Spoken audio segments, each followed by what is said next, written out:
So I'll start with this. A couple of years ago, an event planner called me because I was going to do a speaking event. And she called and she said, I'm really struggling with how to write about you on the little flyer. And I thought, well, what's the struggle? And she said, well, I saw you speak, and I'm going to call you a researcher, I think, but I'm afraid if I call you a researcher, no one will come because they'll think you're boring and irrelevant. And I was like, okay. And she said, but the thing I liked about your talk is, you're a storyteller, so I think what I'll do is just call you a storyteller. And of course, the academic, insecure part of me was like, you're going to call me a what? And she said, I'm going to call you a storyteller. And I was like, oh, why not Magic Pixie? I was like, let me think about this for a second. And so I tried to call deep on my courage, and I thought, I am a storyteller. I'm a qualitative researcher. I collect stories. That's what I do. And maybe stories are just data with a soul, and maybe I'm just a storyteller. So I said, you know what? Why don't you just say I'm a researcher storyteller? And she went, there's no such thing. So I'm a researcher or storyteller.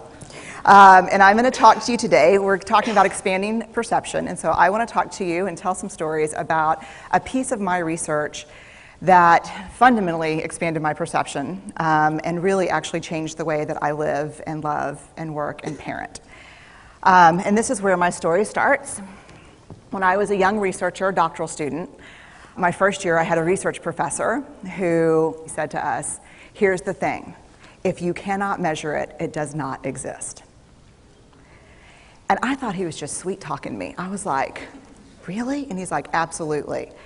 So you have to understand that I have a bachelor's in social work, a master's in social work, and I was getting my PhD in social work. So my entire academic career was surrounded by people who kind of believed in the life's messy, love it, and I'm more the life's messy, clean it up, organize it, and put it into a bento box. And so to think that I had found my way, to found a career that takes me, really one of the big sayings in social work is lean into the discomfort of the work. And I'm like, knock discomfort upside the head and move it over and get all A's. That was my mantra. So I was very excited about this. And so I thought, you know what? This is the career for me because I am interested in some messy topics, but I want to be able to make them not messy. I want to understand them. I want to hack into these things that I know are important and lay the code out for everyone to see. So where I started was with connection, because by the time you're a social worker for 10 years, what you realize is that connection is why we're here. It's what gives purpose and meaning to our lives. This is what it's all about. It doesn't matter whether you talk to people who work in social justice and mental health and abuse and neglect. What we know is that connection, the ability to feel connected, is neurobiologically, that's how we're wired. It's why we're here. So I thought, you know what? I'm going to start with connection. Well, you know that situation where you get an evaluation from your boss and she tells you 37 things that you do really awesome and one thing that you can't, an opportunity for growth. And all you can think about is that opportunity for growth, right? Well, apparently this is the way my work went as well, because when you ask people about love, they tell you about heartbreak. When you ask people about belonging, they'll tell you their most excruciating experiences of being excluded. And when you ask people about connection, the stories they told me were about disconnection. So very quickly, really about 6 weeks into this research, I ran into this unnamed thing that absolutely unraveled connection in a way that I didn't understand or had never seen. And so I pulled back out of the research and thought, I need to figure out what this is. And it turned out to be shame. And shame is really easily understood as the fear of disconnection. Is there something about me that if other people know it or see it, that I won't be worthy of connection? The things I can tell you about it, it's universal. We all have it. The only people who don't experience shame have no capacity for human empathy or connection. No one wants to talk about it, and the less you talk about it, the more you have it. What underpinned this shame, this I'm not good enough, which we all know that feeling. I'm not blank enough. I'm not thin enough, rich enough, beautiful enough, smart enough, promoted enough. The thing that underpinned this was excruciating vulnerability. This idea of, in order for connection to happen, we have to allow ourselves to be seen, really seen. And you know how I feel about vulnerability. I hate vulnerability. And so I thought, this is my chance to beat it back with my measuring stick. I'm going in, I'm going to figure this stuff out, I'm going to spend a year, I'm going to totally deconstruct shame, I'm going to understand how vulnerability works, and I'm going to outsmart it. So I was ready, and I was really excited. As you know, it's not going to turn out well. You know this. So I could tell you a lot about shame, but I'd have to borrow everyone else's time. But here's what I can tell you that it boils down to. And this may be one of the most important things that I've ever learned in the decade of doing this research. My 1 year has turned into 6 years, thousands of stories, hundreds of long interviews, focus groups. At one point, people were sending me journal pages and sending me their stories, thousands of pieces of data, and 6 years. And I kind of got a handle on it. I kind of understood this is what shame is, this is how it works. I wrote a book, I published a theory, but something was not okay. And what it was is that if I roughly took the people I interviewed and divided them into people who really have a sense of worthiness, that's what this comes down to, a sense of worthiness. They have a strong sense of love and belonging. And folks who struggle for it, and folks who are always wondering if they're good enough.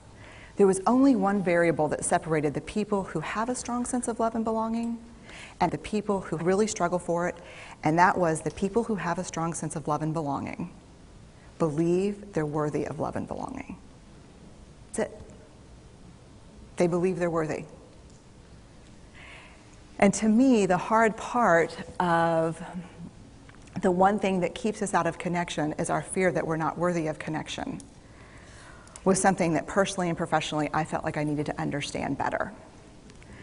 So what I did is I took all of the interviews where I saw worthiness, where I saw people living that way, and just looked at those. What do these people have in common? And I have a slight office supply addiction, but that's another talk. So I had a manila notebook, a manila folder, and I had a Sharpie, and I was like, what am I going to call this research? And the first words that came to my mind were wholehearted. These are kind of wholehearted people living from this deep sense of worthiness. So I wrote at the top of the manila folder, and I started looking at the data. In fact, I did it first in this in a 4-day, very intensive data analysis where I went back, pulled these interviews, pulled the stories, pulled the incidents. What's the theme? What's the pattern? My husband left town with the kids because I always go into this kind of Jackson Pollock crazy thing where I'm just like writing and going and kind of just in my researcher mode. And so here's what I found. What they had in common was a sense of courage. And I want to separate courage and bravery for you for a minute. Courage, the original definition of courage, when it first came into the English language, it's from the Latin word cur, meaning heart. And the original definition was to tell the story of who you are with your whole heart. And so these folks had, very simply, the courage to be imperfect. They had the compassion to be kind to themselves first and then to others, because as it turns out, we can't practice compassion with other people if we can't treat ourselves kindly. And the last was they had connection, and this was the hard part, as a result of authenticity. They were willing to let go of who they thought they should be in order to be who they were, which is, you have to absolutely do that for connection. The other thing that they had in common was this. They fully embraced vulnerability. They believed that what made them vulnerable made them beautiful. They didn't talk about vulnerability being comfortable, nor did they really talk about it being excruciating, as I had heard earlier in the shame interviewing. They just talked about it being necessary. They talked about the willingness to say I love you first. The willingness to do something where there are no guarantees. The willingness to breathe through waiting for the doctor to call after your mammogram. The willing to invest in a relationship that may or may not work out. They thought this was fundamental. I personally thought it was betrayal. I could not believe I had pledged allegiance to research, where our job, the definition of research is to control and predict, to study phenomenon for the explicit reason to control and predict. And now my mission to control and predict had turned up the answer that the way to live is with vulnerability and to stop controlling and predicting. This led to a little breakdown, which actually looked more like this. And it did. It led to I call it a breakdown, my therapist calls it a spiritual awakening. Spiritual awakening sounds better than breakdown, but I assure you it was a breakdown. And I had to put my data away and go find a therapist. Let me tell you something. You know who you are when you call your friends and say, I think I need to see somebody. Do you have any recommendations? Because about 5 of my friends are like, woo, I wouldn't want to be your therapist. And I was like, what does that mean? And they're like, oh, I'm just saying, don't bring your measuring stick. It's like, okay. So I found a therapist. My first meeting with her, Diana, I brought in my list of the way the wholehearted live. And I sat down, and she said, how are you? And I said, I'm great, I'm okay. And she said, what's going on? And I said, and this is a therapist who sees therapists, because we have to go to those because their BS meters are good. And so I said, here's the thing, I'm struggling. And she said, what's the struggle? And I said, well, I have a vulnerability issue, and I know that vulnerability is kind of the core of shame and fear and our struggle for worthiness, but it appears that it's also the birthplace of joy, of creativity, of belonging, of love, and I think I have a problem, and I need some help. And I said, but here's the thing, no family stuff, no childhood shit, I just need some strategies.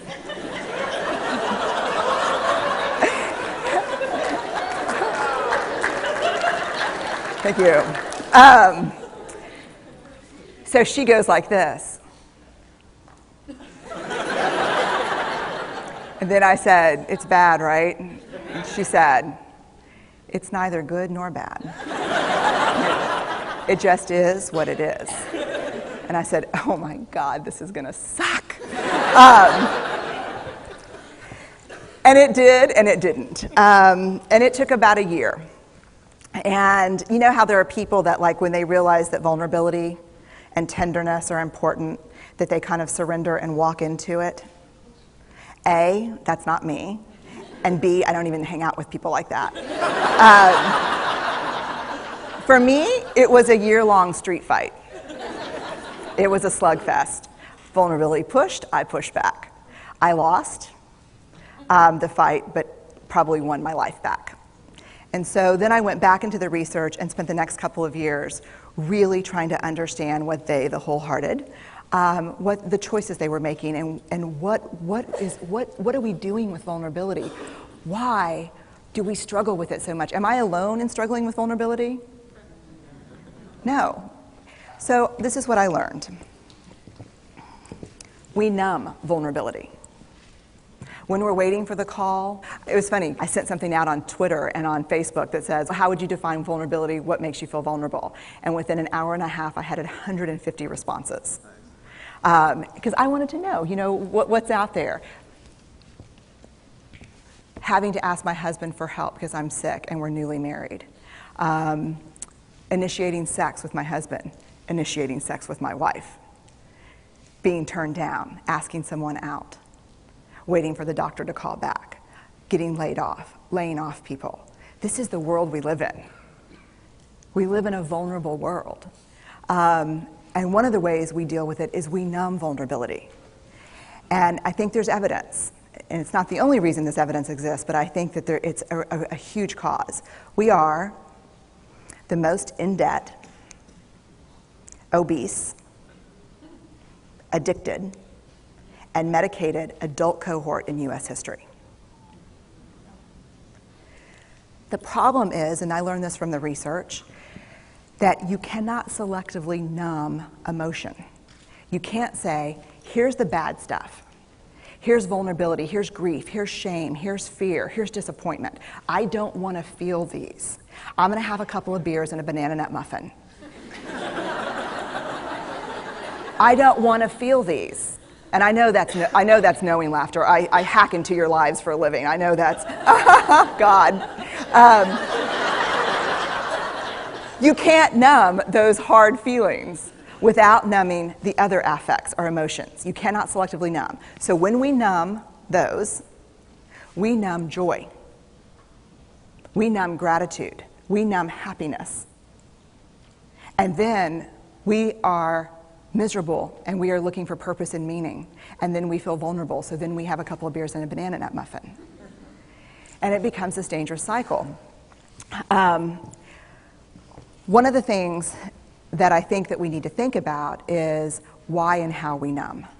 And it doesn't just have to be addiction. The other thing we do is we make everything that's uncertain certain. Religion has gone from a belief in faith and mystery to certainty. I'm right, you're wrong, shut up. That's it. Just certain. The more afraid we are, the more vulnerable we are, the more afraid we are. This is what politics looks like today. There's no discourse anymore. There's no conversation. There's just blame. You know how blame is described in the research? A way to discharge pain and discomfort. We perfect. If there's anyone who wants their life to look like this, it would be me. But it doesn't work, because what we do is we take fat from our butts and put it in our cheeks. Which just, I hope in 100 years people will look back and go, wow. You know. And we perfect, most dangerously, our children. Let me tell you what we think about children. They're hardwired for struggle when they get here. When you hold those perfect little babies in your hand, our job is not to say, look at her, she's perfect. My job is just to keep her perfect, make sure she makes the tennis team by 5th grade and Yale by 7th grade. That's not our job. Our job is to look and say, you know what? You're imperfect and you're wired for struggle, but you are worthy of love and belonging. That's our job. Show me a generation of kids raised like that and we'll end the problems I think that we see today. We pretend